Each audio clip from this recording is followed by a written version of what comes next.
Ya, saya Dwi Anggia dan Andromeda Mercury masih memandu debat kelima calon presiden pemilu tahun 2024.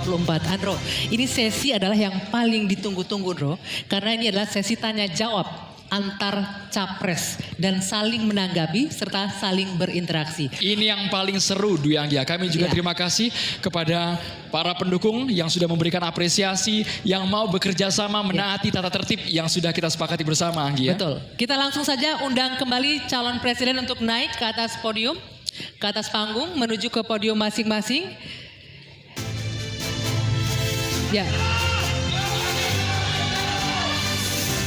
Kami ingatkan bagi calon presiden, pertanyaan harus sesuai dengan tema pendidikan, kesehatan, ketenagakerjaan, kebudayaan, teknologi informasi, kesejahteraan sosial, dan inklusi.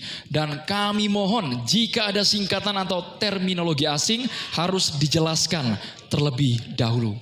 Baik, langsung saja kesempatan pertama untuk segmen ini akan kita berikan langsung capres nomor urut 2, Bapak Prabowo Subianto, untuk bertanya ke capres nomor urut 3, Bapak Ganjar Pranowo. Bapak, waktunya 1 menit dimulai dari Anda berbicara. Silakan. Pak Ganjar, kita mengetahui masalah yang sangat penting dihadapi bangsa kita adalah bahwa banyak sekali anak-anak kita yang kurang gizi, stunting. Saya ingin bertanya, apakah Bapak setuju dengan gagasan saya untuk memberi makan bergizi untuk seluruh anak-anak Indonesia untuk mengatasi masalah stunting dan menghilangkan kemiskinan ekstrim dan juga mengurangi angka kematian ibu-ibu pada saat melahirkan. Terima kasih. Masih ada waktunya? Cukup? Cukup, baik. Silakan Pak Ganjar untuk menanggapi pertanyaan dari Pak Prabowo. Waktunya 2 menit, dimulai dari Bapak berbicara. Kalau ngasih makannya kepada anak-anak untuk mencegah stunting, saya sama sekali tidak setuju, Bapak. Karena Bapak terlambat, Pak. Stunting itu ditangani sejak bayi dalam kandungan, Pak. Ibunya yang dikasih gizi. Kalau kemudian gizinya baik, mereka lakukan cek rutin, ya, maka akan ketahuan bahwa dia, ibunya sehat, anaknya pertumbuhannya dilihat. Kalau Bapak ngasih gizi kepada ibu hamil, itu baru setuju Pak saya, Pak. Nah, nanti setelah itu dia akan lahir, ibunya selamat karena diperiksa. Tadi Bapak sampaikan udah bagus Pak tadi pertama Pak. AKB akan turun, kemudian indeks kita akan bagus, anaknya akan tumbuh. Kalau sudah lahir dan tumbuh, mungkin bukan stunting Pak itu gizi buruk. Kalau gizi buruk Bapak mau memperbaiki boleh. Jadi jangan sampai confuse antara stunting dan pemberian makan Pak. Jadi makannya jangan banyak-banyak, nanti kekenyangan. Jangan sampai nanti terjadi obesitas. Ini lebih bahaya lagi nanti. Itu kira-kira yang bisa dilakukan. Jadi mengatasi stunting sejak ibu hamil, bahkan bisa dicegah pada saat anak-anak kita mau menikah, Pak. Periksa kesehatan si calon pengantin perempuan, laki-lakinya juga, maka dia siap menikah. Ya, maka jangan menikah dini. Baru hamil, periksa rutin, kasih gizi, insya Allah Pak, itu akan melahirkan bayi-bayi yang sehat, yang kuat, dan kemudian kalau itu kurang gizi, baru Bapak benar tadi Pak. Kasih gizi yang baik agar anak-anak tidak kurang gizi dan dia tumbuh cerdas. Mudah-mudahan menjawab ini Pak. Terima kasih Pak. Waktunya? Cukup. Cukup? Baik. Silakan Pak Prabowo untuk menanggapi jawaban dari Pak Ganjar. Waktunya 1 menit dimulai dari Bapak berbicara. Sebetulnya yang saya sampaikan ya persis itu. Jadi kita belum. Kita beri program kita beri makan ibu yang sedang hamil. Kita beri bantuan gizi ibu yang sedang hamil karena dia mengandung 9 bulan. Tapi memang stunting itu karena kurang gizi, Pak Ganjar. Itu karena ibu dan karena dianya juga kurang gizi, dia stunting. Dan itu terjadi di seluruh bagian dari Indonesia. Yang saya ketemukan anak-anak umur 10 tahun badannya seperti anak umur 4 tahun. Jadi kita harus intervensi, kita harus kasih bantuan makan, dan juga ini mengurangi kemiskinan karena banyak sekali rakyat kita yang penghasilannya hanya 1 juta rupiah sebulan.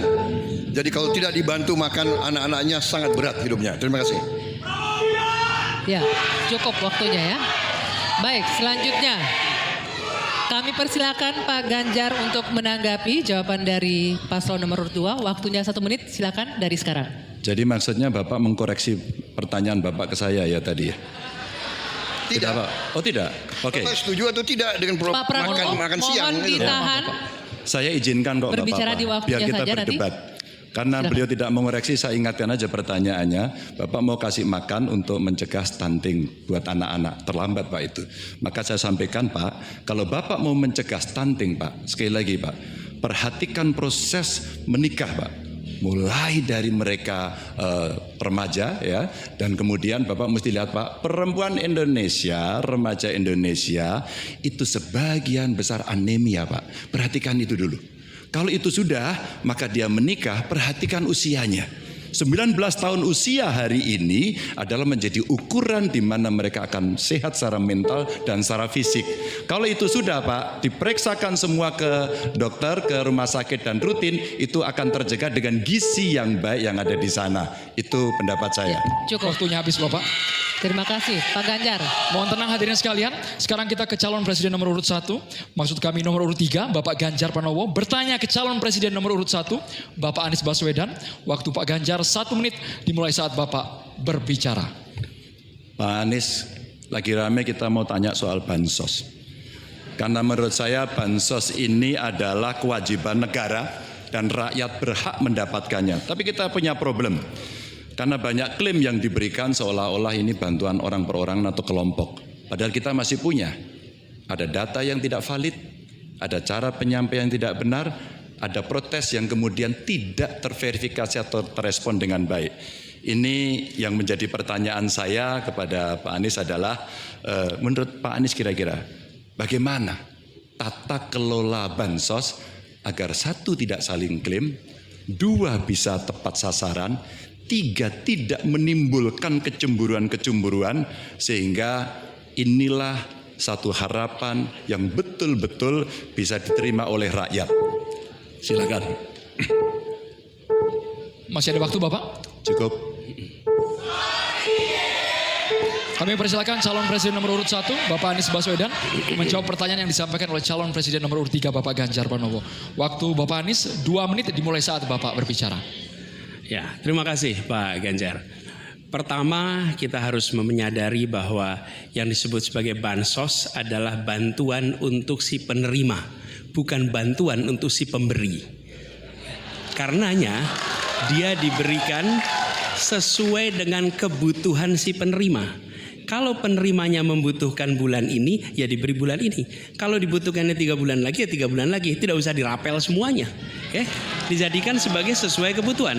Yang nomor 1 yang itulah yang disebut sebagai bansos tanpa pamrih. Kemudian yang kedua, pemberian bansos ini harus tepat sasaran. Artinya diberikan melalui pendataan yang baik. Informasi data itu harus akurat dan mekanisme pemberiannya melalui jalur birokrasi, bukan dibagikan di pinggir jalan, tapi dibagikan langsung di lokasi menggunakan jalur birokrasi. Kemudian yang ketiga, yang tidak kalah penting, ketika kita berbicara tentang bansos ini, harus bansos itu bisa dipastikan mereka yang miskin, prasejahtera itu termasuk di dalamnya. Jangan sampai mereka terlewatkan. Karena itu kami menyusun ini sebagai bagian dari perubahan adalah Bansos Plus. Angkanya ditingkatkan, yang belum masuk masih miskin dimasukkan dan diberikan bekal pelatihan, pendampingan supaya mereka pelan-pelan bisa mandiri dan hidup lebih sejahtera. Jadi kami melihat ketika sampai kepada bansos ini adalah atas nama negara. Ketika saya bertugas di Jakarta, semua paket bansos di kerdusnya diberikan label dibiayai APBD DKI Jakarta, bukan dari gubernur, dari uang rakyat lewat APBD DKI Jakarta. Jelas posisinya. Selanjutnya kami mohon kepada calon presiden nomor 3, Bapak Ganjar Pranowo, menanggapi jawaban calon presiden nomor 1, Bapak Anies Baswedan. Waktu Bapak 1 menit dimulai saat Bapak berbicara. Terima kasih. Ya kalau ini pasti setuju dong. Karena proses logic thinkingnya adalah datanya diperbaiki. Ini yang pernah kita lakukan, dan ketika kawan-kawan Kades sudah bersusah payah diberikan ke atas, balik lagi pada data yang sama. Seolah-olah kita abai pada soal data ini, sehingga betul-betul bansos yang diberikan yang rencananya tadi menurunkan kemiskinan, mengurangi gap, menurunkan kemiskinan oke ternyata, tapi gap tidak. Berapapun besarnya gapnya tetap tinggi. Ini menarik, dan kami punya data yang kita bisa baca, dan tentu saja ini penting. Memang paradigma bansos sekali lagi ini betul-betul hak rakyat. Tugas negara dan pemerintah adalah memastikan itu, bahwa ini adalah tepat sasaran dan tepat. Tadi yang disampaikan betul, dan kami berusul bantuannya ganti aja deh bantuan kesra, karena tugas negara itu menciptakan keadilan sosial, bukan menciptakan bantuan sosial. Waktunya habis Bapak.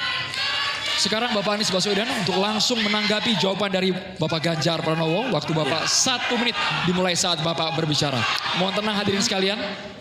Ya, terima kasih Pak Ganjar. Dan yang dibutuhkan juga Pak Ganjar, kita harus mulai memikirkan opsi bahwa bantuan itu bisa berbentuk cash transfer, mengurangi potensi korupsi dalam pengadaan barang. Karena kita tahu pengadaan bantuan sosial itu pada satu sisi memang membantu, sisi lain ini memberikan usaha pada justru usaha-usaha raksasa, karena yang diisikan di situ adalah produk-produk dari perusahaan-perusahaan raksasa.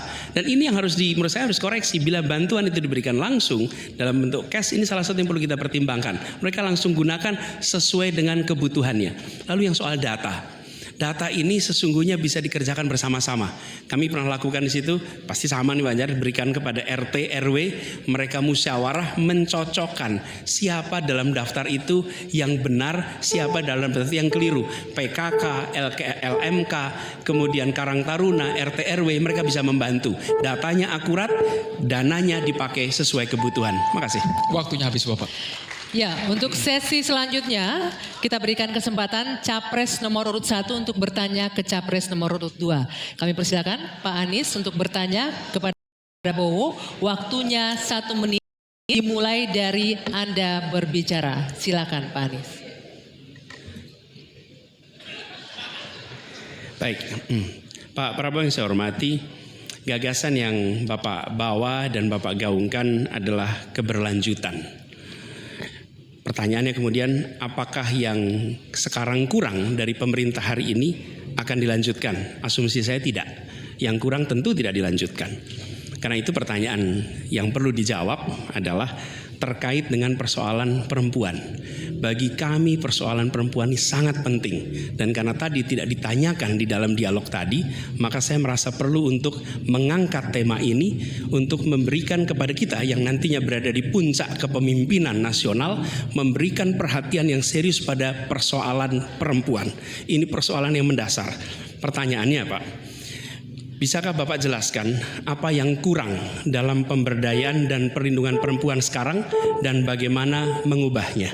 Terima kasih Pak. Ya, cukup waktunya. Silakan dijawab Pak Prabowo. Waktu Anda 2 menit untuk menjawab. Dimulai dari Bapak berbicara. Baik, benar sekali ya, kita benar-benar melihat bahwa peranan perempuan sangat penting dalam kehidupan suatu bangsa.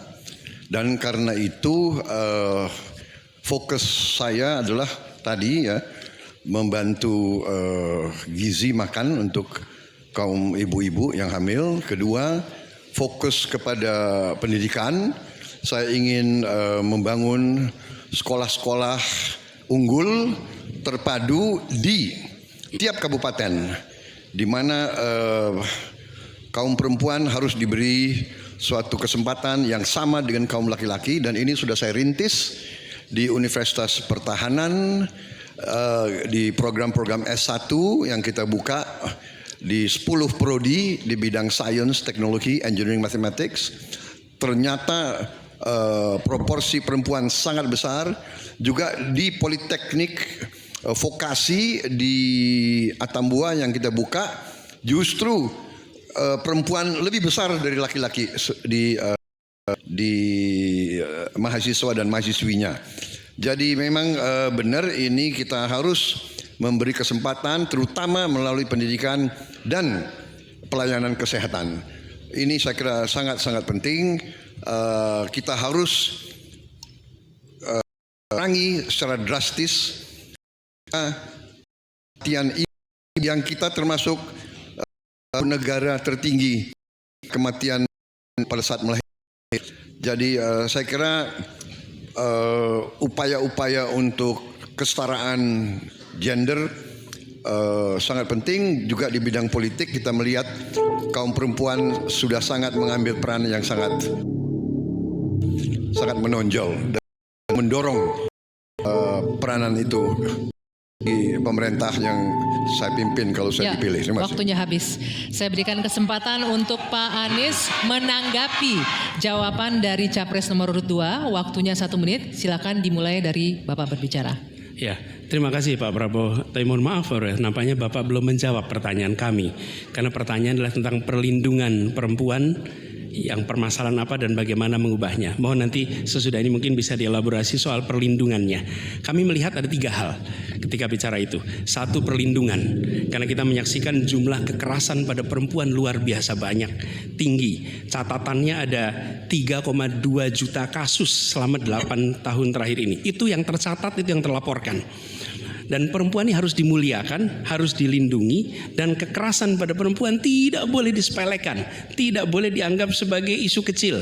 Dari mulai catcalling sampai kekerasan fisik, itu semua harus ditindak tegas dan kami akan tindak tegas. Kemudian yang kedua, kesetaraan.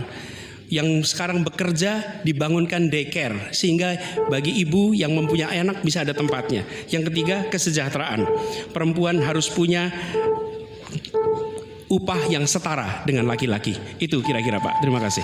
Baik, kami berikan kesempatan Pak Prabowo menanggapi respon dari Pak Anies tadi. Waktunya 1 menit, dimulai dari Bapak berbicara. Tadi Pak Anies kurang tegas membicarakan masalah kekerasan terhadap perempuan dan perlindungan. Kita harus tegakkan hukum. Dalam perlindungan masalah-masalah itu kita tegakkan hukum.